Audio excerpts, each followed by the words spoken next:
እግዚአብሔር መልካም ነው፣ በመከራ ቀንም መሸሸጊያ ነው። እግዚአብሔር መልካም ነው፣ በመከራ ቀንም መሸሸጊያ ነው።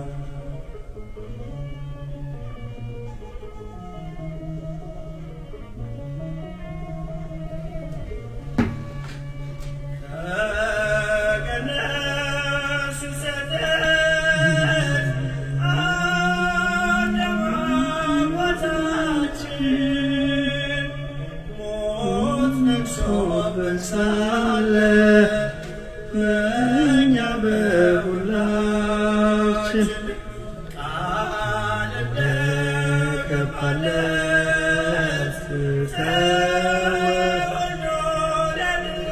ተወልዶልናል። በመከራ ጊዜ መሸሸጊያ ሆነው፣ በመከራ ጊዜ መሸሸጊያ ሆነው። እግዚአብሔር መልካም ነው፣ በመከራ ቀንም መሸሸጊያ ነው።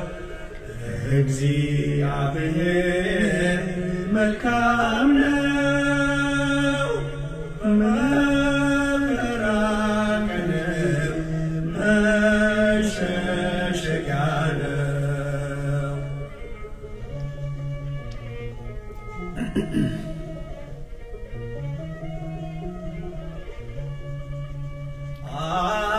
አብርሃም ከካራን ከእናት ከአባቱ ቤት ገና ሲገባ ሲሰደድ በእምነት ለተሰጠው ተስፋ አንድም ሳይጎድልበት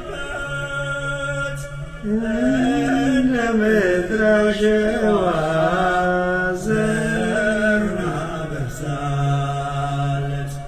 እንደ ምድር አሸዋ ዘሩን አበዛለት። እግዚአብሔር መልካም ነው፣ በመከራ ቀንም መሸሸጊያ ነው። እግዚአብሔር መልካም ነው፣ በፈተና ቀንም መሸሸጊያ ነው። በስመ አብ ወወልድ ወመንፈስ ቅዱስ አሐዱ አምላክ አሜን። በክርስቶስ ወንድሞቼ እንደምን ከረማችሁ? እንደምን ሰነበታችሁ? በመከራ ጊዜ ጭንቄን የሚያርቅ ነው የነፍሴን ትካዜ። የቀደመው እባብ ሰላሜን ቢነሳኝ፣ እግዚአብሔር መልካም ነው ሐዘኔን አስረሳኝ። የቀደመው እባብ ሰላሜን ቢነሳኝ፣ ክርስቶስ ኢየሱስ ሐዘኔን አስረሳኝ። እግዚአብሔር መልካም ነው፣ በመከራ ቀንም መሸሸጊያ ነው። እግዚአብሔር መልካም ነው በመከራ ቀን መሸሸጊያ ነው።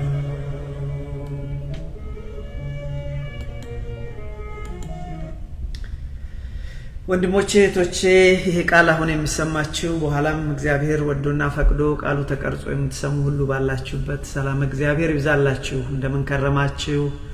እንደምን ሰነበታችሁ? በቸርነቱ የጠበቀን የእድሜ ደሃ ላደረገን የአባቶቻችን የነቢያት አምላክ የሐዋርያት አምላክ የጻድቃን የሰማዕታት አምላክ የኛ ፈጣሪ የኛ ጌታ እግዚአብሔር ስሙ ከአጽናፍ እስከ አጽናፍ የከበረ የተመሰገነ ይሁን። እንደምን ሰነበታችሁ? ቀናችሁ እንዴት ነበረ? ቀናችሁ እንዴት መልካም ነበረ ወይ? ሰላም ነው ወይ? እግዚአብሔር አምላክ ስለዚህ ቀን የተመሰገነ ይሁን። አዎ እግዚአብሔር ወንድሞቼ እግዚአብሔር መልካም ነው። ይሄን ከልቤ ላለው እግዚአብሔር መልካም ነው። ይሄን ዛሬ ቀን የሰጠን አምላካችን እግዚአብሔር በጣም መልካም ነው። እግዚአብሔር ከልቤ ላለው እግዚአብሔር መልካም ነው። ወንድሞቼ ይሄን ማን ያገኘዋል? ብዙዎች ይሄን ሰዓት ተመኝተው ይሄን ሰዓት ማግኘት ፈልገው ያልቻሉ ሰዎች አሉ። ግን እኔና እናንተ ዛሬም እግዚአብሔር ሕይወትን አድሎን ዛሬም ጤንነትን ሰጥቶን እነሆ በፊቱ ቁጭ ብለን እግዚአብሔር መልካም ነው በፈተና ቀን መሸሸጊያ ነው ብለን ዘመርን። ከልቤ ላለው እግዚአብሔር መልካም ነው ወንድሞቼ። እግዚአብሔር በፈተና ቀን መሸሸጊያ ነው። እና ይሄን ቀንም የሰጠን እሱ ነው። እነሆ በጠዋት ወጥተን በሰላም ገብተን እነሆ በሰላም ቤታችን ገብተናል።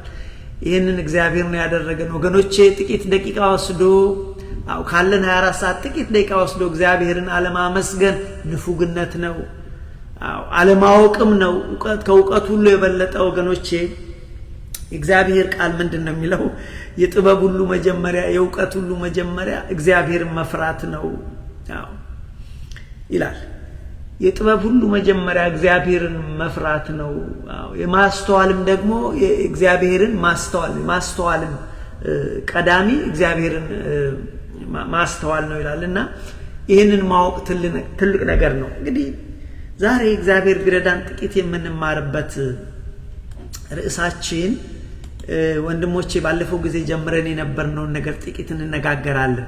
በተለይ ስለ መንፈሳዊ ሞት እንነጋገራለን። ብዙ ሰዎች ስለ ሞት መስማት አይፈልጉም። ግን ይገርማችኋል ወንድሞቼ ታውቁታላችሁ፣ ማስታወስ ግዴታ ነኝ።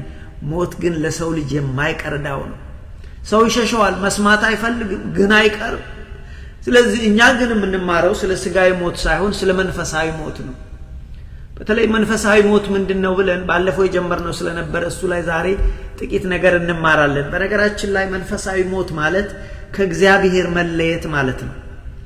ጨርሶንም ከእግዚአብሔር መለየት ሰው ሲለይ እግዚአብሔርን ሲክድ እግዚአብሔር ለምኔ ብሎ ሲል ያ መንፈሳዊ ሞት ነው። መንፈሳዊ ሞት ደግሞ ወገኖቼ ለሁለተኛ ሞት አሳልፎ ይሰጣል። ሁለተኛ ሞት ማለት እንደምታውቁት ሲኦል ማለት ነው፣ ሌላ ነገር አይደለም። እና ዛሬ ባለን ጥቂት ደቂቃ እግዚአብሔር መንፈስ ቅዱስ በመካከላችን ሆኖ ወንድሞቼ ምድራዊ ያልሆነ ሰማያዊ ሐሳቡን በዚህ ደቂቃ እንዲያስተምረን የሱ ቅዱስ ፈቃድ ነው።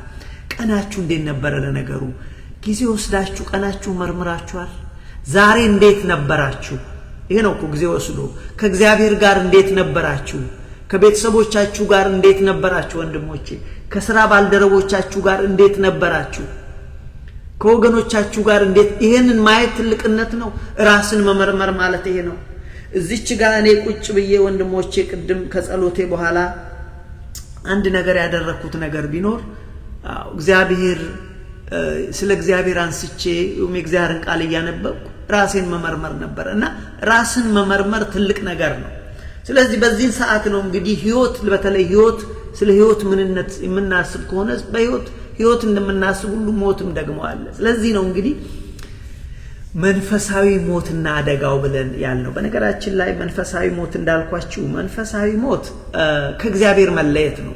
በጣም ከባድ ነገር ነው። ከኔ ጋር ባለፈው ጥቂት ወራት የነበራችሁ ወንድምና እህቶች ታስታውሱ እንደው አስቀድመን ስለ መንፈሳዊ ዕውርነት ተማር፣ ከዛ ቀጠልንና ስለ መንፈሳዊ እንቅልፍ ወይም መንፈሳዊ ድንዛዜ ተማርን። አሁን እየተማርን ያለነው ስለ መንፈሳዊ ሞት ነው።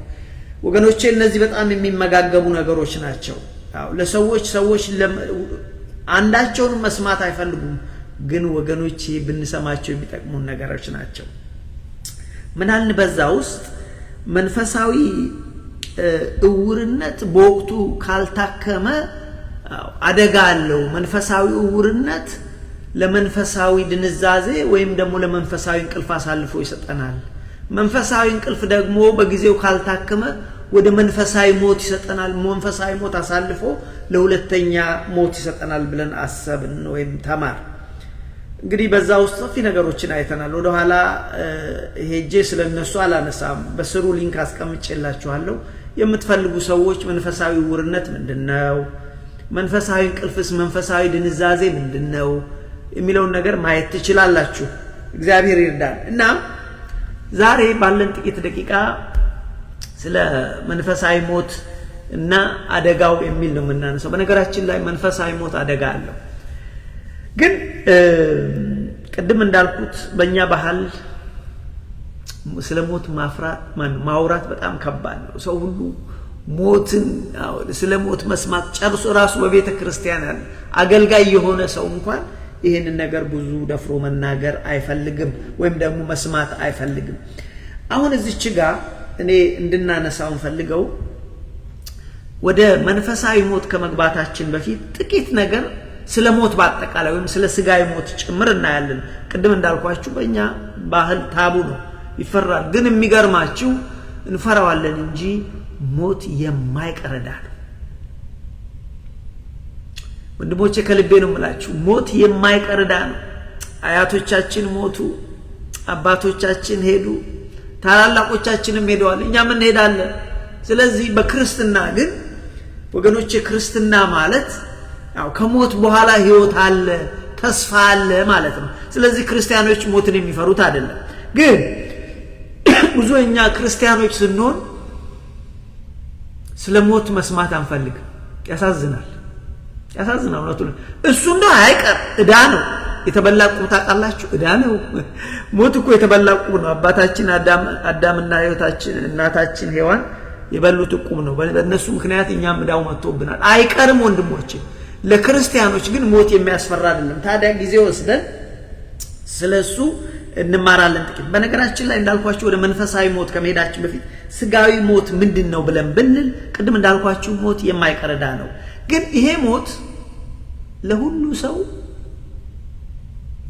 በየተራ ነው የሚመጣው፣ በየተራ ነው። እግዚአብሔር እንደጠራው ነው። ለዚህ ነው ቅዱስ ጳውሎስ ሁሉም በየተራው ይሆናል ይላል። በብሉይ ኪዳን መጽሐፍትም ደግሞ ስትመለከቱ ትልልቅ የእግዚአብሔር ሰዎች እነ አብርሃም፣ እነ ይስሐቅ፣ እነ ያዕቆብ፣ እነ ዳዊት፣ እነ ኢሳይያስ እነዚህ ሁሉ ሞቱ ወንድሞቼ። እነሱ ሁሉ ምንድነው የሚለው ስለነሱ ሲናገር አብርሃም ሞተ፣ በአባቶቹ መቃብር ተደመረ። ለካ ሞት መደመር ነው ይላል።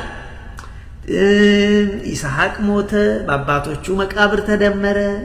ያዕቆብ ሞተ፣ በአባቶቹ መቃብር ተደመረ የሚለው እነዚህ እግዚአብሔር ሰዎች ጠፉ አይደለም የተባለው፣ ተደመሩ ነው። ወደ ወገኖቻቸው ሄደው ተደመሩ ነው የሚለው። ለዚህ ነው ለእግዚአብሔር ሰዎች ሞት የሚያስፈራ ነገር አይደለም። እኛ ግን ያው የእግዚአብሔር ነገር ስላልገባን ሞት የሚባል ነገር አንፈራም። እኛ ራሳችን አገልጋዮች ስለ ሞት አንደኛ ራሳችን እንፈራለን፣ ሁለተኛ ሞትን የምናስተምረው ሰው የሞተ ቀን እንጂ በሌላ ቀን ሞት እኮ ለክርስቲያኖች ምንድነው ብለን አናስተምርም። ግን ዛሬ እግዚአብሔር ቢረዳን ያው ርዕሳችን መንፈሳዊ ሞትና አደጋው ስለሆነ ወደ መንፈሳዊ ሞት ከመግባታችን በፊት እንደው ስጋዊ ሞት ለክርስቲያኖች ምንድነው የሚለው ጥቂት እናያለን። ወንድሞቼ በአጠቃላይ ለእግዚአብሔር ሰዎች ለክርስቲያኖች ሞት የሚያስፈራል። ይሄንን እኔ ዝም ብዬ አምጥቼ የማወራው ዝም ብዬ ፈጥሬ የምለው አይደለም። ቅድም እንዳልኳችሁ ነው። አንደኛ ራሱ የእግዚአብሔር ቃል ወደ ወገኖቻቸው ገቡ ነው የሚለው። አብርሃም ሞተ፣ ወደ ወገኖቹ ተደመረ። ይስሐቅ ሞተ፣ ወደ ወገኖቹ ተደመረ። ያዕቆብ ሞተ፣ ወደ ወገኖቹ ተደመረ። ወደ ወገን ነው የሚደመር። እኛም ስንሞት ወደ ወገኖቻችን እንደመራለን። መጥፋት የሚባል የለም ወገኖቼ። ልብ በሉ። እኛ ስንፈጠር ሰው ሲፈጠር ለዘላለም ስለዚህ ሰው አይጠፋም። ሰው ሲፈጠር ለዘላለም ስለሆነ ሰው አይጠፋም ወንድሜ፣ በደንብ አድርገህ ስማኝ። ስለዚህ ሞት ምንድነው ለክርስቲያኖች? እዚህ ጋር ትኩረት አድርጋለሁ ጥቂት ደቂቃ ወስጄ። ሞት ለክርስቲያኖች ወይም ለእግዚአብሔር ሰዎች ምንድነው ብለን ብንል የሚያስፈራ ነገር አይደለም። ይልቁንም ሞት ወደ እግዚአብሔር የምንሄድበት መንገድ ነው። ወደ እግዚአብሔር የምንሄድበት መኪና ነው። there is no other way to go to heaven or there is no other way ወደ ክርስቶስ ጋር ለመሄድ። አይ ለዚህ እኮ ነው ባለፈው ከኔ ጋር የነበራችሁ ስንወያይ ምን አልኳችሁ? ሞተው ክሊኒካሊ የሞቱ ሰዎች ሞተው እግዚአብሔር ረድቷቸው የተነሱ ሰዎች ብዙዎቹን ጊዜ ወስጄ ለማየት ሞክሬ ነበር። ይገርማቸዋል። እኔ አንድም ሰው ሞቶ የተነሳ ሰው እዛ መቅረት ይፈልጋ አላየም። ማነው መመለስ ወደ ምድር መመለስ ይፈልጋ ሰው አላየም። ሁሉ ሰው እዚሁ ንቅር ነው የሚሉት። ከፈለጋችሁ እዚህ ፌስቡክ ላይ ወደ ታች ወረዱና ስክሮል አድርጉና ሞቶ የተነሳ አንድ ሰው አለ። ሄዶ መንግስተ እግዚአብሔርን ያየ ክርስቶስን ያየ ቅዱሳን መላእክትን ያየ ሰው አለ። እስቲ እሱን ስሙት። ምንድነው እሱ እንኳን የሚለው? እባክህ ክርስቶስ ሆይ እኔ መመለስ አልፈልግም፣ እዚሁ ካንተ ጋር ልሁን። ስለዚህ እግዚአብሔር ሰዎች እንደዛ ነው። ስለዚህ ለእግዚአብሔር ሰዎች ወገኖቼ ሞት የሚያስፈራ ነገር አይደለም። ሞት ታዲያ ለእግዚአብሔር ሰዎች ምንድነው ብለን ብንል እነ ቅዱስ ጳውሎስ እንዳስተማሩን ቅዱስ ጳውሎስ ለምሳሌ ስለራሱ ሲናገር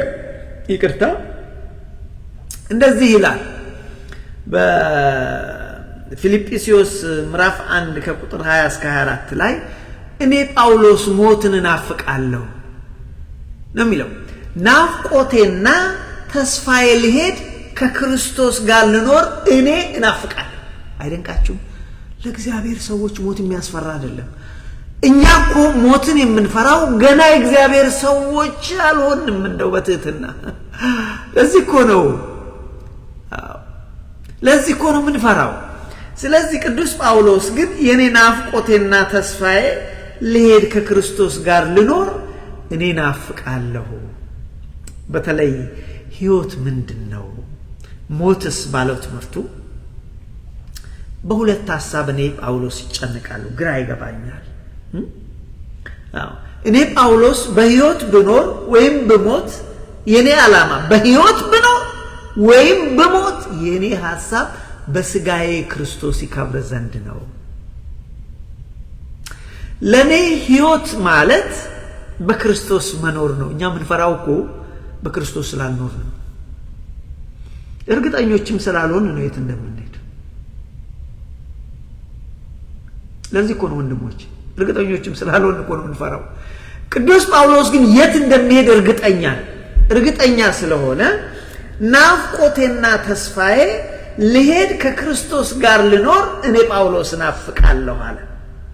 ስለዚህ በሁለት ሐሳብ እኔን ግራ ይገባኛል። እኔም ጳውሎስን በአንድ በኩል ሞቼ ወደ ክርስቶስ ብሄድ፣ በሌላ በኩል ደግሞ እዚህ ቆይቼ እናንተን ልጆችን እናንተን ወንድሞችን በእግዚአብሔር ቃል ባጸናችሁ ደስ ይለኛል። ግን በእነዚህ ሁለት ሐሳቦች ግራ አጋባለሁ። የሆነ ሆኖ ለኔ ለጳውሎስ አለ እኔ ጳውሎስ በሕይወት ብኖር ወይም በሞት የኔ ዓላማ በስጋዬ ክርስቶስ ይከብር ዘንድ ነው። ክርስቶስ ይከብር ዘንድ ነው። ለኔ ለጳውሎስ ሕይወት ማለት በክርስቶስ መኖር ነው፣ ሞት ማለት ማተረፊያ ነው አለ። እንላለን እኛ ሞትን እኮ ምንፈራው ለዚህ ነው። አይገባንም እኮ አልተረዳነውም እኮ ለዚህ ነው። እርግጠኞች እኮ አልሆንም እኮ በክርስትናችን ወንድሞቼ። ለዚህ እኮ ነው እሱ ግን ምን አለ እርግጠኛ የሆነው ጳውሎስ? ለዚህ እኮ ነው እኔ ወደ ክርስቶስ ወደ አምላኬ መሄድ እናፍቃለሁ። እዛ እኮ የክብር አክሊል የጽድቅ አክሊል ተዘጋጅቶልኛል ይላል። እኛ ግን እንፈራለን።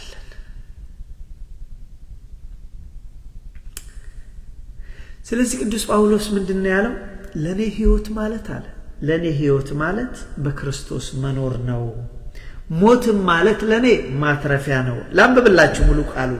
የኔ ጳውሎስ ናፍቆቴና ተስፋዬ ልሄድ ከክርስቶስ ጋር ልኖር ነው አለ። ላንብበው ከቁጥር 20 ጀምሮ ፊልጵስዩስ ምዕራፍ 1 ቁጥር 20 ላይ ይሄ ናፍቆቴና ተስፋዬ ነውና በአንድ ነገር እንኳን አላፍርም። ነገር ግን እኔ ጳውሎስ አለ በሕይወት ብኖር ወይም ብሞት ክርስቶስ በግልጥነት ሁሉ እንደወትሮ አሁን ደግሞ በስጋዬ ከብር ዘንድ ነው። የኔ ጳውሎስ ዓላማ ብሞት ለክርስቶስ እሞታለሁ፣ ብኖር ለክርስቶስ እኖራለሁ። የኔ ዓላማ ይሄ ነው። ለኔ ሕይወት ክርስቶስ ነው፣ ሞትም ማትረፊያ ነው ይላል። ወንድሞቼ እኛ ሞት ማትረፊያ ነው እንላለን? ሞት ማትረፊያ ነው እንላለን? አንድልን መስማት እንኳን አንፈልግም አውቃለሁ። እኛም እንኳን በቤተ ክርስቲያን ይሄ ርዕስ አድርገን እናስተምረውም እግረ መንገድ ካልሆነ በስተቀር። ስለዚህ ምን አለ ቁጥር 22 ላይ ነገር ግን በስጋ መኖር ለኔ የሥራ ፍሬ ቢሆን ምን እንደምመርጥ አላስታውቅም ካለ በኋላ ቁጥር 23 ላይ እኔ በእነዚህ በሁለት ሐሳቦች እጨነቃለሁ፣ ልሄድ ከክርስቶስ ጋር ልኖር እናፍቃለሁ። አያችሁ ቅዱሳን ሞትን ይናፍቃሉ። ለምን? ሞት መጨረሻ አይደለም ወንድሞቼ። ሞት ማለት የሕይወት መጨረሻ አይደለም። ይልቁንም ሞት ለእግዚአብሔር ሰዎች የዘላለም ሕይወት መጀመሪያ ነው። ለዚህ ነው የማይፈሩት። ለዚህ ነው ቅዱስ ጳውሎስም በእነዚህ በሁለቱ ሐሳብ እጨነቃለሁ፣ ቢሆንም ግን አለ እኔ ግን ልሄድ ከክርስቶስ ጋር ልኖር እናፍቃለሁ። አዎ የእግዚአብሔር ሰዎች ሞትን አይፈሩም። የእግዚአብሔር ሰዎች በሞት የት እንደሚሄዱ ያውቃሉ። እኛ ግን ወገኖቼ ስላልገባን ስላልተረዳን በክርስትናችንም ላይ ትንሽ ሼኪ ስለሆንን ሞትን እንፈራለን። ስለ ሞት መስማት አንፈልግም። እንደዚህ ይላል በሁለት እጨነቃለሁ፣ ልሄድ ከክርስቶስ ጋር ልኖር እናፍቃለሁ፣ ከሁሉ ይልቅ እጅግ የሚሻል ነውና። ሞት ከሁሉ ይልቅ እጅግ የሚሻል ነውና፣ ነገር ግን በስጋ መኖሬ ስለናንተ እጅግ የሚያስፈልግ ነው ካለ በኋላ ልሄድ ከክርስቶስ ጋር ልኖር እናፍቃለሁ። ስለዚህ በቅዱሳን ዘንድ ወንድሞቼ፣ በእግዚአብሔር ሰዎች ዘንድ ሞት የሚናፈቅ ነገር፣ ሞት ሰዎች የሚጠፉበት አይደለም። ሞት ምንድነው ብላችሁ ብትሉ ወደ እግዚአብሔር የሚሄዱበት መንገድ ነው። ስለዚህ በአጠቃላይ ግን ለክርስቲያኖች ታዲያ ሞት ምንድነው ብለን ብንል ጥቂት እንዲሆኑ ነገሮችን ነግራችሁና አቆማለሁ። 3-4 ነገሮችን እንመጣበታለን። ነገ ጠዋትም በዚህ ርዕስ ላይ በተለይ ይሄ መንፈሳዊ ሞት በሚለው ላይ እንማራለን። እንዳልኳችሁ መንፈሳዊ ሞት ማለት ከእግዚአብሔር መለየት ነው። ከእግዚአብሔር መለየት ማለት ደግሞ ሲኦል ማለት ነው። ምንም ጥያቄ የለውም። ስለዚህ ግን ለክርስቲያኖች የሥጋ ሞት ምን ማለት ነው ብላችሁ ብትሉኝ ሞት የሚያስፈራ ሳይሆን ወደ እግዚአብሔር የምንሄድበት ቅዱስ ጳውሎስ ቀደም እንዳለው የሚናፈቅ መንገድ ነው። አዎ ሞት የሚፈራ ሳይሆን ወደ እግዚአብሔር የምንሄድበት የሚናፈቅ። ይሄ ሲባል ሰዎች ራሳችሁን አጥፉ ማለት አይደለም። በነገራችን ላይ ራስን ማጥፋት ነፍሰ ገዳይነት ነው፣ ኃጢአት ነው፣ ኃጢአት ነው። ለዚህ ነው በቤተ ክርስቲያንም ኩለስ ራሱን ላጠፋ ሰው ፍትሃት የለም። ስለዚህ ለክርስቲያኖች ግን ሞት ምንድነው ማለት ከዚህኛው ዓለም ወደዛኛው የምንሻገርበት መንገድ ነው። ስለዚህ ሞት የሚፈራ ሳይሆን የሚናፈቅ መንገድ ነው። ለዚህ ነው እንግዲህ ቅዱስ ጳውሎስ ይሄ ናፍቆቴና ተስፋዬ ነው። ናፍቆቴና ተስፋዬ ልሄድ ከክርስቶስ ጋር ልኖር እናፍቃለሁ አለ። አዎ ስለዚህ ከሁሉ እጅግ የሚሻል ነው አለ። ሞትን እኮ ቅዱስ ጳውሎስ ከሁሉ እጅግ የሚሻል ነው። ለምን? ወደ ክርስቶስ የሚሄድበት መንገድ ነው አለ። ስለዚህ ለእግዚአብሔር ሰዎች ሞት ምንድነው ብለን ብንል የሚያስፈራ ነገር አይደለም። ሞትን የምንፈራው ወገኖች የክርስትና ሐሳብ ስላልገባን ነው። ወዴት እንደሚሄድ እርግጠኛ ስላልሆንን ነው። ሌላው ሞት ምንድነው ብለን ብንል ሞት የሕይወት መጨረሻ ሳይሆን ለክርስቲያኖች የዘላለም ሕይወት መጀመሪያ ነው። አያችሁ ሞት ለክርስቲያኖች ምንድነው? የሕይወት መጨረሻ አይደለም ወንድሞቼ፣ ይልቁንም ምንድነው? ለዘላለም ሕይወት መጀመሪያ ነው። ልብ በሉ። ሰዎች የማይረዱት ሰው አልሞትም ማለት አይችልም። ልክ ሰው አልወለድም ማለት እንደማይችል ልክ 9 ወሩ ሲደርስ ውልቅ ይላል። እናቱ ማህፀን ውስጥ 9 ወር ከቆየ በኋላ መወለድ በሚባል ክስተት ወደዚህ ምድር ይመጣል ሰው አይደለም። እንደዛው ሰው አልሞትም ማለት አይችልም። እሱ ብቻ አይደለም የሚገርማችሁ፣ ሰው ዘላለምን መኖር እኔ አልፈልግም ማለት አይችልም ሰው። ሰው አይችልም ይሄንን ማለት። ሰው የሚችለው ግን አንድ ነገር አለ። ሰው አልሞትም ማለት አይችልም። ልክ አንድ ሰው አልወለድም ማለት እንደማይችል ሁሉ ሰዓቱ ሲደርስ አንድ ሰው ከእናቱ ማፀን ወደዚህ ምድር ይወለዳል። እኛም ሰዓታችን ሲደርስ ሞት በተባለ ነገር ለእግዚአብሔር መንግስት እንወለዳለን። ለእግዚአብሔር መንግስት እንወለዳለን። ስለዚህ ሰዎች ተነስተው እኔ መሞት አልፈልግም ማለት አይችልም። ወደዱ ጠሉ ይሞታሉ። ወይም ደግሞ እኔም ዘላለምን መኖር አልፈልግም ማለት አይችሉም። ቢወዱም ቢጠሉም ዘላለምን ይኖራሉ። ሰዎች መምረጥ የሚችሉት ነገር አለ። አንድ ነገር በዚህ ምድር ላይ ሳሉ ዘላለምን ከማን ጋር እንደሚያሳልፉ፣ ከእግዚአብሔር ጋር ወይስ በተቃራኒው ከጠላት ጋር? እሱ ሰዎች ዛሬ ይመርጣል። አያችሁ፣ ሰው መሞት አልፈልግም ስላለ አይቀርም ይሞታል። ሰው ዘላለምን መኖር አልፈልግም ስላለ ዘላለምን አይኖርም ማለት አለ። ሰው ለዘላለም ነው የተፈጠረው። ስለዚህ ወደደም ጠላም ሰው ዘላለም ይኖራል። ሰዎች ይሄን መረዳት አለባቸው። ሰዎች መምረጥ የሚችሉት በዚህ ምድር ላይ እንዳልኳችሁ ምንድነው? ዘላለምን ይልቅ ከማን ጋር ነው የምኖረው? ከእግዚአብሔር ጋር ወይስ በተቃራኒው? ስለዚህ ሞት ለክርስቲያኖች ምንድነው ብለን ብንል ለእግዚአብሔር ሰዎች ሞት የመጨረሻ ሳይሆን የዘላለም ሕይወት መጀመሪያ ነው። ሞት ለእግዚአብሔር ሰዎች የምድራዊ መከራ መጨረሻ፣ የሰማያዊ ደስታና ፍስሐ መጀመሪያ። የሰማያዊ ሕይወት የሰማያዊ ደስታ መጀመሪያ ነው። ለእግዚአብሔር ሰዎች ሞት የመጨረሻ አይደለም። አንድ ታሪክ ባለፈው ነግሬያችኋለሁ። አስተማሪ ስለሆነ ልንገራችሁ። በዚህ በናዚ ጀርመን ጦርነት ጊዜ አንድ ክርስቲያን ይማረክና ናዚ ጀርመኖች ምን ይሉታል? ወንድሜ እንግዲህ የመጨረሻ ነው፣ የመጨረሻ ቃል አለ ወይ? ልትገደል ነው አሉት። እሱ ክርስቲያን ነው፣ መስቀል አለው። ስሙ አላቸው፣ መጨረሻ የሚሆነው ለእናንተ ለገዳዮች ነው፣ ለኔ ግን የዘላለም ሕይወት መጀመሪያ ነው አላቸው። ምንድነው ያላቸው? ለእናንተ ነው መጨረሻ፣ ለኔ ግን የዘላለም ሕይወት መጀመሪያ ነው ብሎ አላቸው። ስለዚህ ወገኖቼ ሞት ለክርስቲያኖች የሕይወት መጨረሻ ሳይሆን የዘላለም ሕይወት መጀመሪያ ነው። ሌላው ቅድም እንዳልኳችሁ ለቅዱሳን ለእግዚአብሔር ሰዎች በክርስቶስ ላመኑ በስሙ ለተጠመቁ ሞት የሚያስፈራ ነገር አይደለም። ቅዱስ ጳውሎስ ቅድም እንዳለ ሞት ይልቁንም ወደ እግዚአብሔር የምንሄድበት መንገድ ስለሆነ የሚናፈቅ እንጂ የሚያስፈራ ነገር አይደለም። ለዚህ ነው ቅዱስ ጳውሎስ እኔ ግን ናፍቆቴ እሱ ነው ያለው። ሌላው ሞት ምንድነው ብለን ብንል ወደ እግዚአብሔር መንግስት የምንወለድበት መንገድ ነው። ሞት በተባለ ነገር ነው የምንወለደው ለዛኛው መንግስት። ያያችሁ ሌላ መንገድ የለውም። ስለዚህ ወደ እግዚአብሔር መንግስት የምንወለድበት ክስተት ነው። ሌላው ሞት ምንድነው ለክርስቲያኖች ብለን ብንል ወደ እግዚአብሔር መንግስት የሚሄዱበት መኪና፣ የሚሄዱበት አውሮፕላን፣ የሚሄዱበት መንኮራኩር ነው። there is no other way። ከዚህ ወደ እግዚአብሔር ለመሄድ አውሮፕላን አይሄድ፣ መኪና አይሄድ። ወንድሞቼ ወደ እግዚአብሔር የምንሄድበት መኪና ሞት ነው። ድሮ መምህሬ ምን ይሉኝ ነበር ሲያስተምሩኝ ስለ እግዚአብሔር መንግስት? ስማ እስጢፋኖስ ይሉኛል። መኪና ውስጥ ቁጭ ብለን በተለይ ሲያስተምሩኝ ስንወያይ አይ ሞት ማለት እኮ እንደዚህ ቬሂክል ነው፣ እንደዚህ መኪና ነው። ይሄ መኪናውን እኔ እናንተን ከዚህ ወስዶ እዛ ያደርሰናል። ሞት ማለት እንደ መኪና ነው ይላሉ።